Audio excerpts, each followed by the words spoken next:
Welcome to another episode of Rob Wright's Gen X Pop Culture. And on today's episode, we're going to talk about one of my favorite TV shows from the 80s, Family Ties. And as you can see right here, I've got the whole entire series box set on DVD.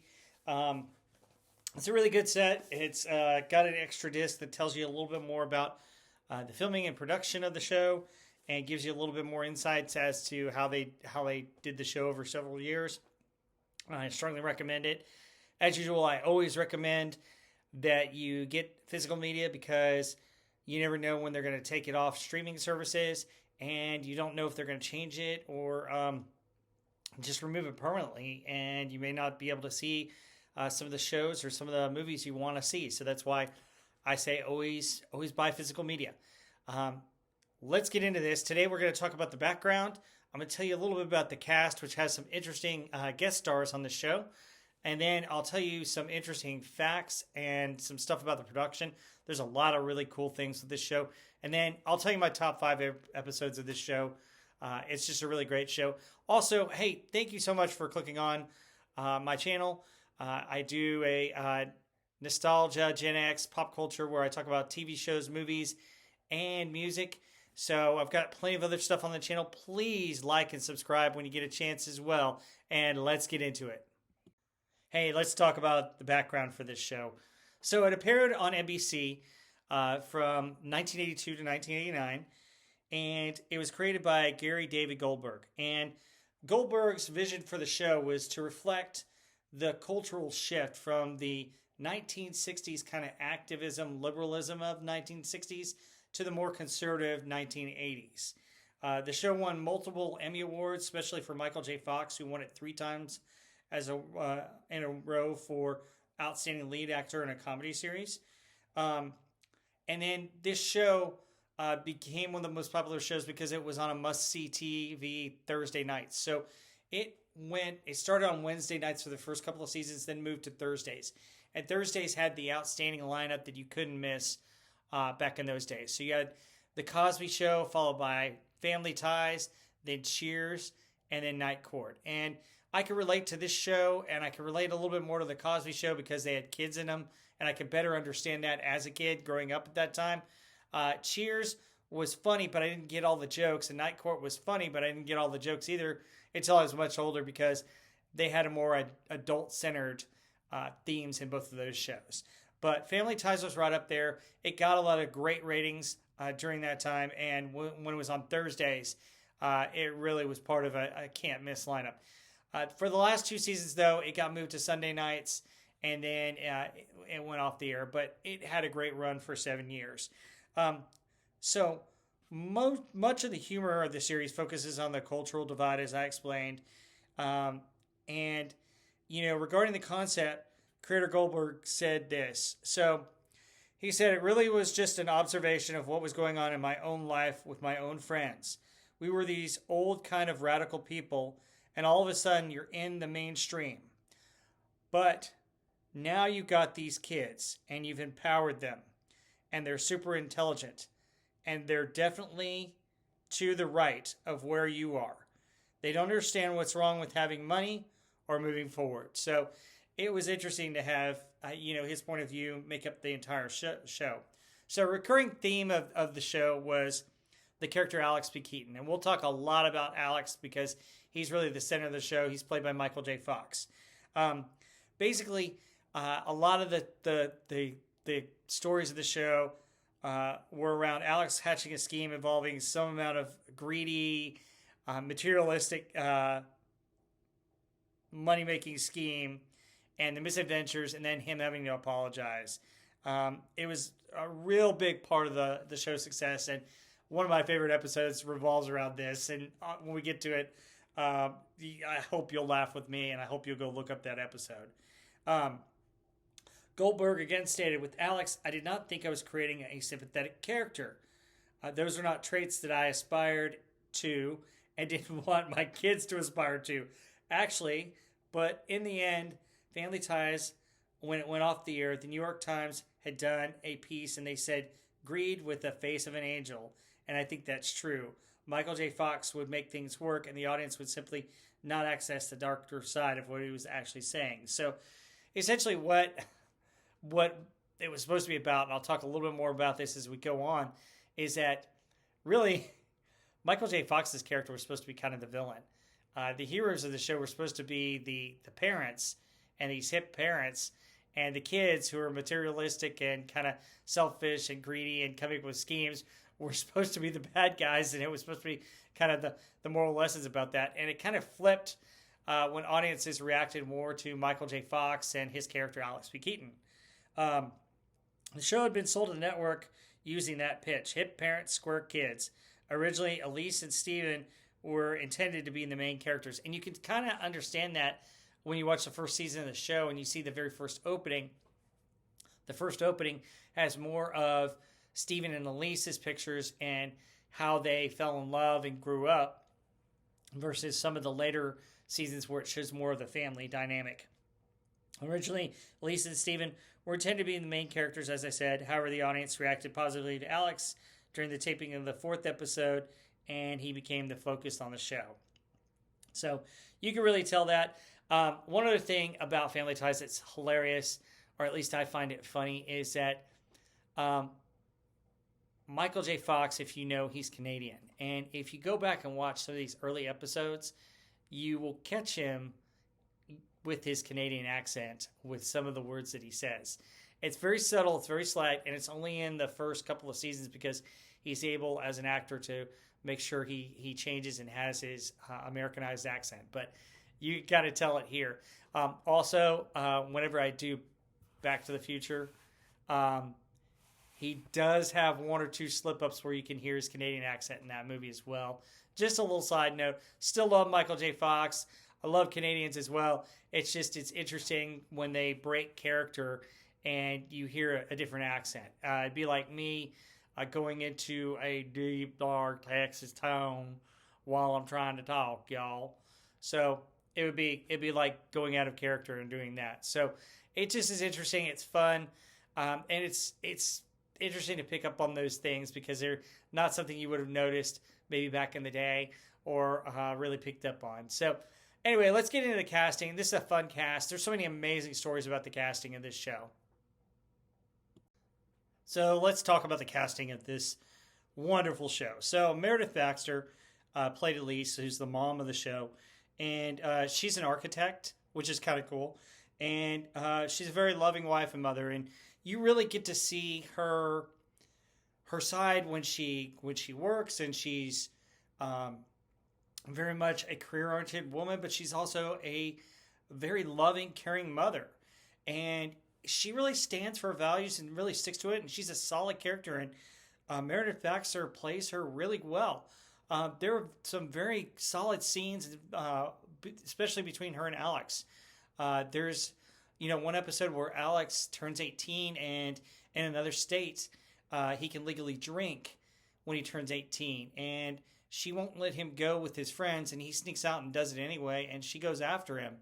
And you just really see how much she cares and how much she does care about her values and wants to instill those values in her kids. And she's also a very loving mother. So she does a great job in this. Michael Gross is Stephen Keaton. And even though Michael Gross says there wasn't a whole lot to his character, he didn't feel like there was enough depth. I saw depth there. I saw a loving, caring father who supported and wanted to talk with his children and wanted to be there for them when they had problems, not to just give advice, but to listen and encourage and love. And you saw some of those traits. And you can see those traits when you watch these two in your own parents. I saw that in my parents during the time when I was watching the show.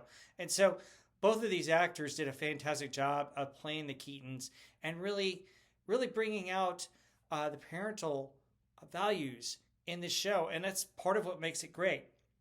Michael J. Fox, as we know, plays Alex P. Keaton, and he's very ambitious, very conservative, very much into economics and money and making money.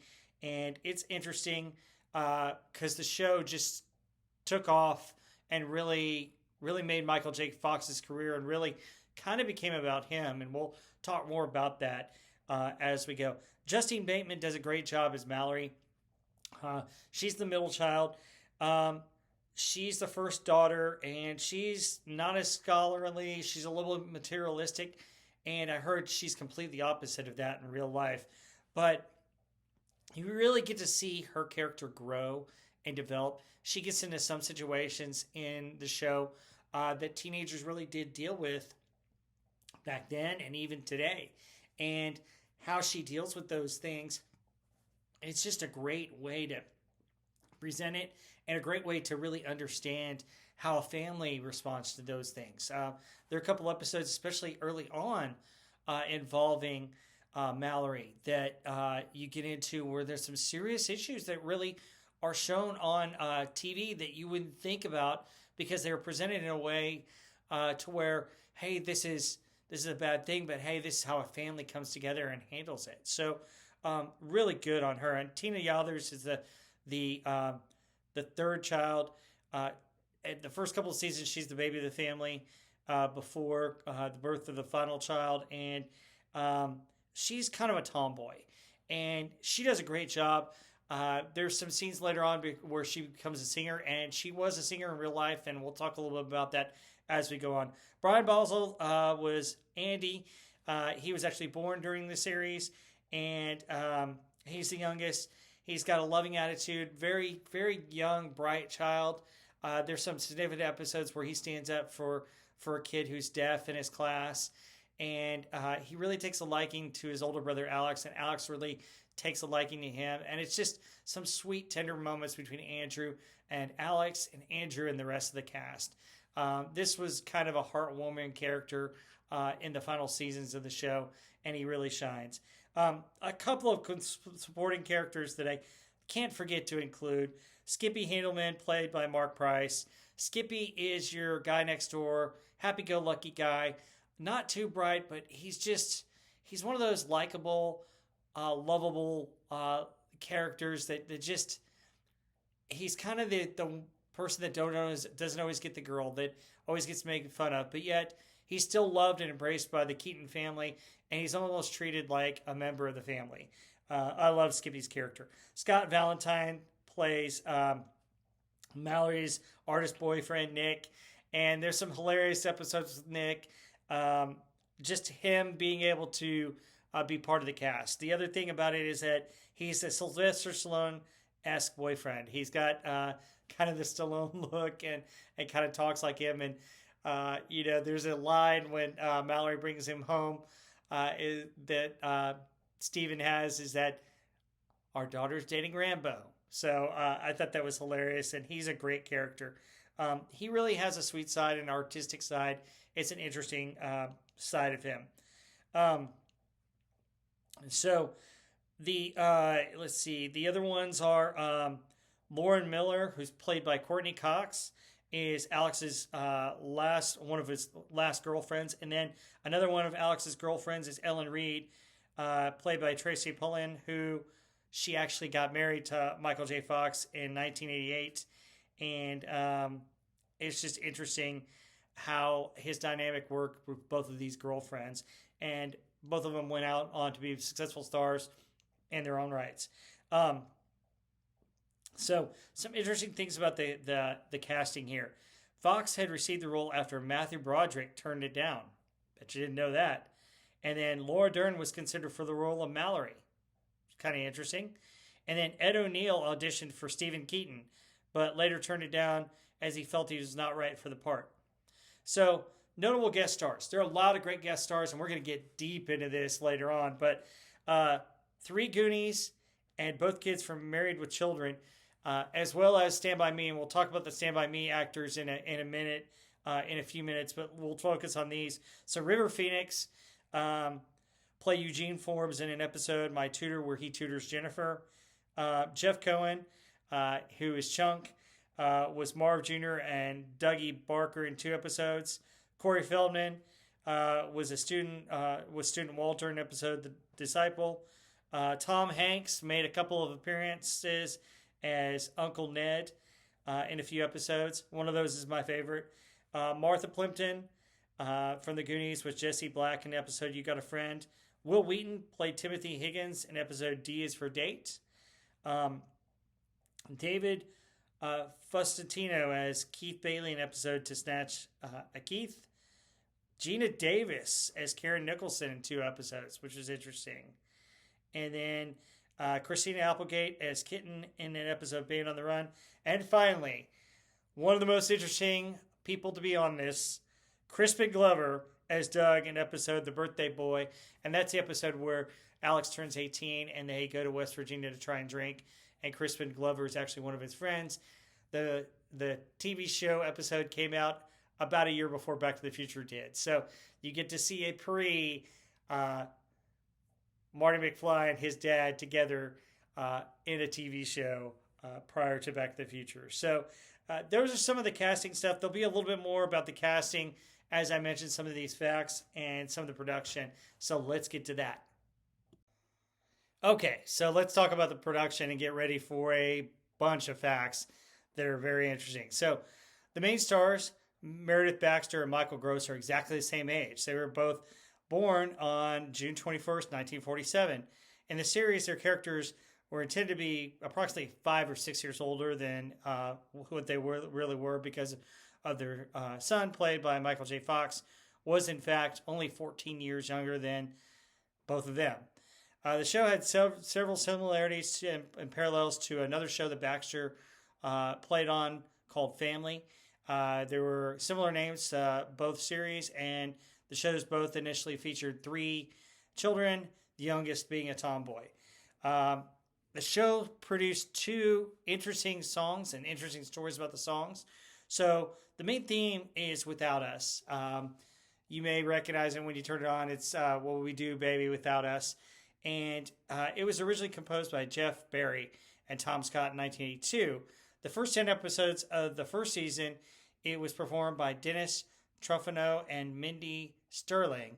And then from episode 11 onward, the song was performed by the original recording artist, Johnny Mathis, and Denise Williams.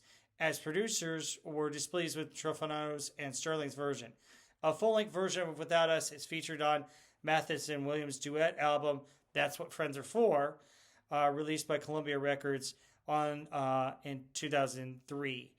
The next song that's very significant, which you'll find out a lot about this song with this show, is At This Moment. It was a single written by songwriter and recording artist Billy Vera and recorded live by Vera and his band Billy Vera and the Beaters. 5 years after its original release, a studio recording of At This Moment was featured at the beginning of several episodes on the 4th and early 5th seasons as a love song associated with Alex P. Keaton and his girlfriend Ellen Reed. Exposure on Family Ties renewed huge interest in the song, and people called and wrote NBC asking the name of the song and its singer. The tune then began to revive on the charts and hit number 1 of both the Billboard Hot 100 and Adult Contemporary charts in January 1987.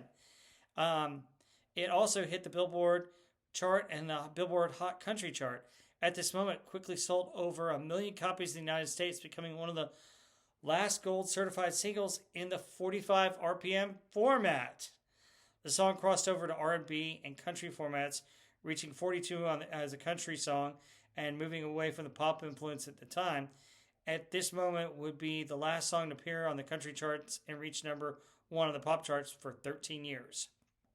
So, interesting song. So, Family Ties writer Michael Weedorn would later recall, in 1985, I had written an episode of Family Ties to start the 4th season, and we needed to start of a sad romantic song. I just happened to go in a bar in LA and saw Billy and the Beaters, and that was a perfect song, and the rest was history. In interviews, Vera talked about his meeting with Family Ties writer Michael Weatherhorn.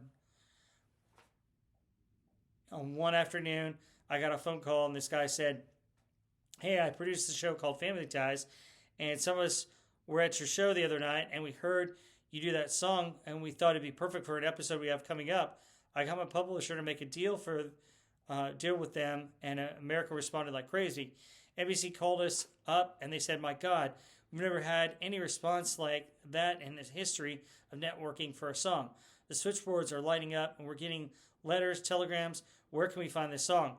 People started calling radio stations, which never happens.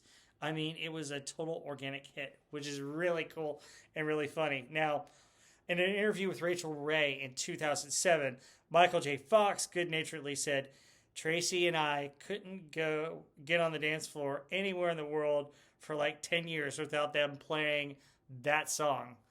And, it's the song that starts, What Did You Think? Which is just great. It's such a beautiful song, perfect for that scene and perfect for that time. If you watch some of those episodes, particularly, I think it's the opening episode of season 4, and I'm going to talk about it because it's one of my favorite episodes. You'll find that song, and it's a beautiful song. It's a great song, and it's perfect for the characters in that situation.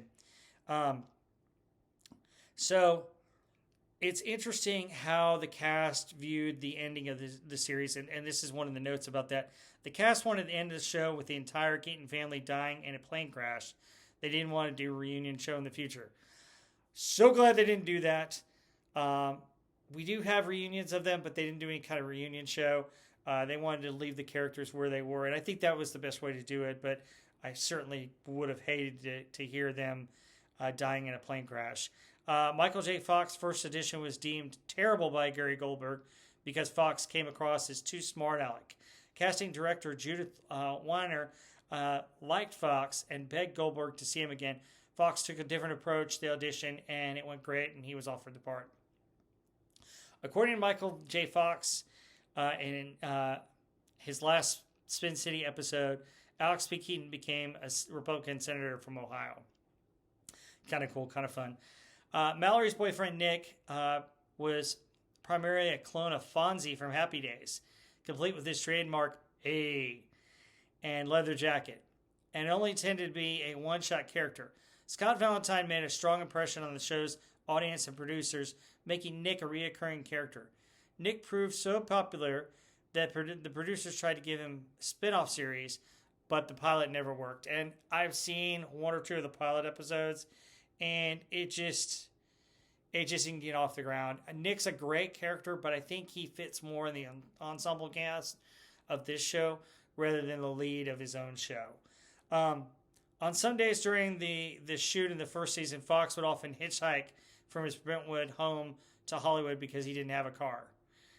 When Meredith Baxter became pregnant during the hiatus between the second and third seasons, her pregnancy was written in the show. However, she still was written out of several episodes after giving birth to twins in real life. Very interesting. Like I said, Tracy Pullman, who played Alex's girlfriend Ellen, later married Michael J. Fox in real life. And according to the memoir Lucky Man, shortly before Fox won the role of Alex P. Keaton, Fox's father had written him a letter and encouraged him to pull the curtain on his acting career in Los Angeles, giving his recent struggles. A few weeks later, he took a bus to work every day to shoot the show. Michael J. Fox added the P in Alex P. Keaton as an ad-lib to his audition.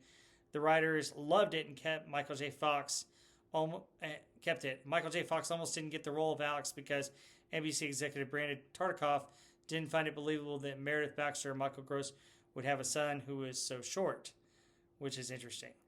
I think I mentioned part of this before, but Michael Gross once stated in an interview that he didn't feel that Stephen Keaton had much dimension or depth, which I completely disagree with, until the character Nick appeared, and he cited his addition as a major reason for staying on the show.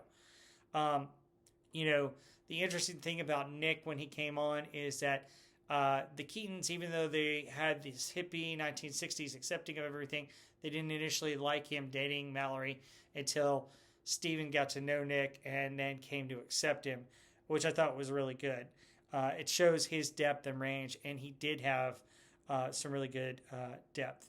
All right, so this is the interesting part. Michael J. Fox was approached during the second season about starring in Back to the Future. But executive producer Gary Goldberg would not allow Fox to take time off to make the film. Because of delays in the film, Michael J. Fox was approached again during the third season. This time, Goldberg relented, and the film's producer worked out a schedule that Fox would work both projects simultaneously. So, oh my goodness, Michael J. Fox was busy man. On Mondays and Thursdays, Fox would rehearse the series during the day and work on Back to the Future at night. On Friday nights, the series would tape their episodes, and as soon as the taping finished, he would go on the film set and work all weekend. So he was a very busy man, but it really worked for his career. And thank goodness he did, because I thought Michael J. Fox did a brilliant job in Back to the Future, and he's just a brilliant actor. And I loved him in both Family Ties and Back to the Future. So, some interesting things about the character. Alex was born in Africa when Elise and Stephen were in the Peace Corps. Alex's hero is Richard Nixon. Skippy admired Gerald Ford, which is kind of interesting. The two contrasts of the characters. Skippy is kind of the kind of like a Gerald Ford type person in a way. So that's what makes it funny. The political themes were heavily emphasized, as I mentioned, in the early seasons of the series. However, as the show progressed, the focus shifted towards the children. The political themes were downplayed and used more lightheartedly than in later seasons. At least 2 pilots for potential spin-offs featuring Nick, which I mentioned, were produced and aired, though neither was picked up by NBC, and you can maybe find them online somewhere. Goldberg named the family Keaton after Diane Keaton, the actress, which I thought was interesting. Despite being breakout star of the series, most of the cast and crew agreed that Michael J. Fox remained grounded and a gentleman throughout the run of the series. Fox never demanded star treatment and always deferred to the older actors in the cast. When NBC wanted to give Fox special billing in the opening, he declined and remained the third billed actor for the entire series, which I thought was great. That was probably the right thing to do. And really, it just shows that Michael J. Fox is a stand-up guy and a great actor as well. An interesting thing, President Reagan said that this was his favorite television show, and it led to rumors of him being on the show as a cameo, although that never happened. Here's where the Stand By Me reference comes in, which I wanted to save for later. Corey Feldman, River Phoenix, and Will Wheaton all appeared on the show, and were in the film Stand By Me. They all guest starred on Family Ties. Jerry O'Connell is the only lead actor in Stand By Me, never made a guest appearance on the series. This is because he and Jason Bateman, Mallory's real-life brother, were real-life rivals who vied for the same roles at the time. And the producer catered to Justine's very own Family Ties and elected to ostracize Jerry without due process. So that's interesting. He was the one that played Vern. He's the only one that didn't make it onto the show, which is kind of funny.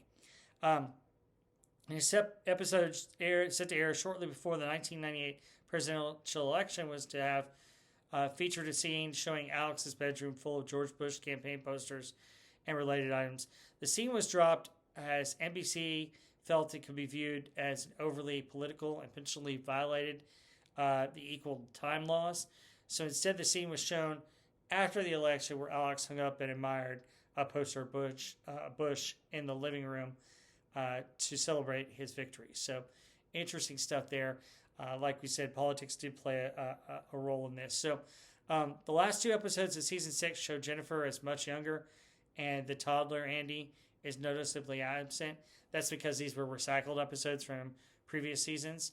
My favorite note here, the black Labrador at the end, the production company, Ubu.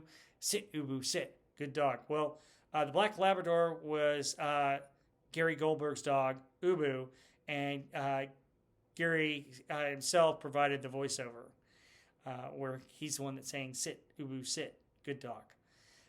I just love that because I grew up with black labs, and that was just my favorite part of seeing that. Michael J. Fox said in interviews that he regrets other characters were overshadowed in the show, in favor of highlighting him. In particular, he knows that Meredith Baxter complained about this during production and has addressed this in several interviews.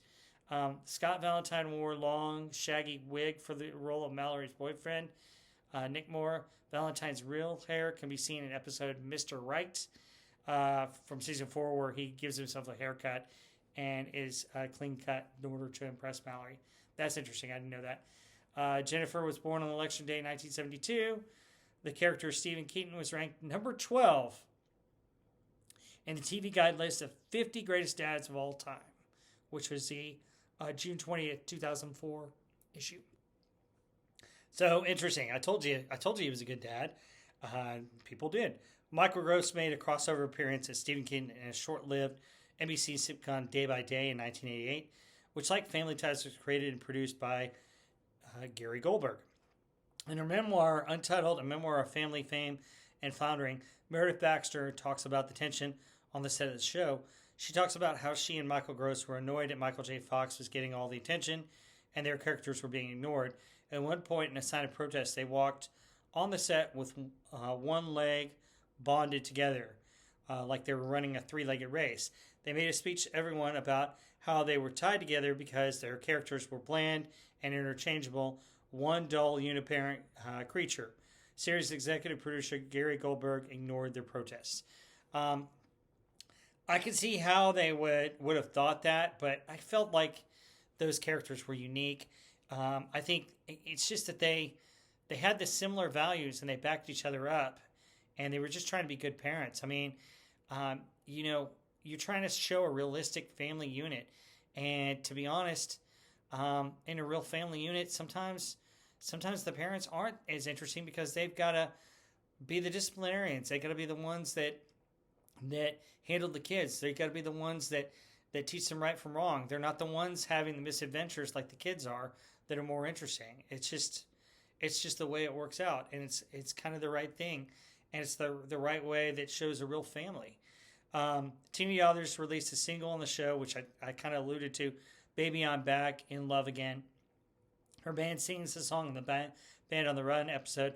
Unfortunately, it never cracked the top 40.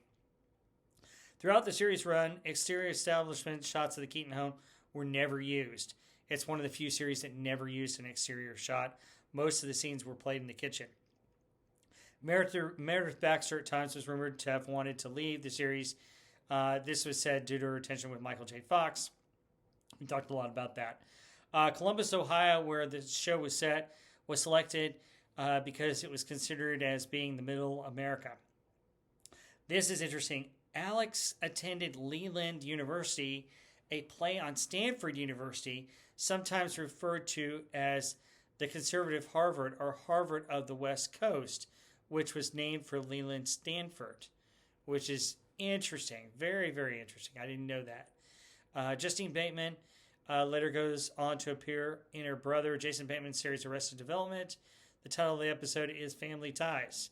Justine Bateman had admitted in recent interviews that after the cancellation of Family Ties and with the dwindling of her fame, she became very depressed for a bit and had a bit of an identity crisis. It forced her to become stronger and develop new skills, and she actually went back to school and got her degree in computer science from UCLA and became a clothing designer and producer. She said she's much happier now, and she has more autonomy and is not so dependent on fame or self-reliance. So that's pretty awesome. I'm glad she was able to put her life back together. That's got to be difficult, transitioning from acting and being famous to figuring out what you're going to do later on in life. Some critics and media observers have seen the show as the reverse parallel of All in the Family. Both shows primarily centered around political or philosophical generation gaps, with the show reversing All in the Family's dynamic of conservative parents and liberal kids. Gary Goldberg said that wasn't his intention, calling the reverse similarities a happy accident. So, pretty interesting stuff. A really, really great show. A lot of good facts. Let's get into my 5 favorite episodes. Let's talk about my favorite episodes. You know, it's hard to nail down just 5 great episodes of this show. There's so many in 7 seasons, but here's my top 5. It's similar top 5 to what you'll see out there. Some of the same episodes overlap, but these are some of my favorite episodes and some of the more interesting ones, and they tackle some interesting issues. So, at number 5 is an episode where Tom Hanks is Uncle Ned, and you can actually see a picture of the episode right above me, right there with Tom Hanks at the kitchen table. And Uncle Ned at this point is down on his luck. He's looking for a job, and Steven sets him up with an interview at the public TV station that he works at. Well, the problem is that Uncle Ned has become an alcoholic and has an alcohol problem. And Alex really looked up to Uncle Ned, so it really disappoints him. And this is about really them helping Uncle Ned through this problem. And the significant thing is Tom Hanks who you can see on TV at Bosom Buddies, and he started his acting career in movies, primarily comedies.